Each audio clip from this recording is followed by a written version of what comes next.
Have you ever had the feeling at work that you've been judged more harshly for either a view or something you've done because you're a woman? Well, actually, it might not be in your head, and there's an academic theory about this called the Goldberg paradigm. It doesn't relate to Goldberg the wrestler or Goldberg's the TV programme. Instead, it relates to an academic experiment where people were asked to read a speech and attribute it to either a male or a female.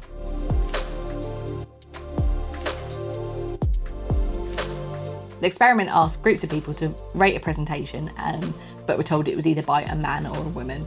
Typically in countries around the world, all of the groups identified the same words as having more value when coming from a man than they did when they came from a woman. Further research showed something called gender schemas, which are cultural assumptions about the value of men and women's voices. The common bias held by both men and women was that they tended to overrate men's performance and underrate women's performance. And you can actually see this not only in the rating of other people, but how women and men rate their own performance as well. Women tend to evaluate themselves as 2 performance points below where they are, and men tend to rate themselves 2 points above where they actually are. We further see this in job applications where men are more comfortable applying for jobs where they make 60% or more of the criteria, but for women that number is closer to 90%. This has led to a situation where women are often assumed incompetent unless they prove otherwise, whereas men are assumed competent until they prove otherwise. So right from the start, women are often not perceived as leaders and are on the back foot as they're trying to judge themselves against a different standard to men. I've known friends and colleagues not go for jobs because they feel that they're not qualified enough, only to see a man who's less experienced or qualified be appointed because they didn't go for the job. Because of this, it's important to highlight that this is not just a male-female issue. We all do it, both men and women do it equally, and hold these biases. Margaret Thatcher didn't pave the way for lots of women dominated in leadership. In fact, it took us another 25 years before we had a female prime minister in this country. And we all know what happened to her about being replaced by a less competent man.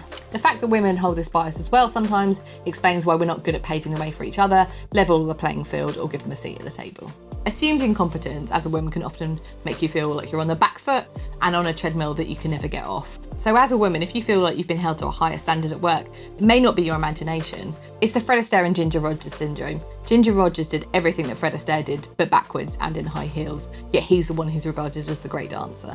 Even if a woman does achieve success, this is often put down to her hard work or luck rather than her competence. But we see it the other way around for men. Their competence is assumed, and if they fail, it's down to bad luck or a scandal more often than not. Sally Krawcheck is one of those women whose success at the Bank of America was put down to her outworking her colleagues rather than her natural talents and skills. Sally, however, is one of the women who's trying to challenge this assumption.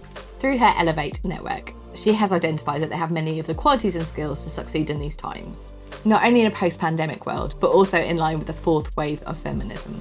Women often utilise a transformational leadership style which focuses more on building collaboration and consensus, and is useful in times of crisis or great change. As we see ourselves move from the post-pandemic world into a return to life as normal, this way of working is really effective. Now, thankfully, when I talk to women earlier on in their career, they don't find this bias or assumption as bad as perhaps I did when I first started in my career. That might be because at lower levels of organisations, the gender split isn't as bad, or it may be a sign that things are actually changing. However, the higher you climb, the wider the gap. When I was doing my master's dissertation on the impact of female leadership in the UK accounting firms, there were currently more CEOs named Dave than there were women in the top 10. So here are 5 tips that you can do to help you overcome the Goldberg paradigm. Firstly, reach out and build networks. If you can't find a network, start one. Be conscious of your own bias. So if you're in a situation where your views or ideas aren't gaining traction, don't naturally assume it's because you lack leadership strength. It may just be the Goldberg paradigm.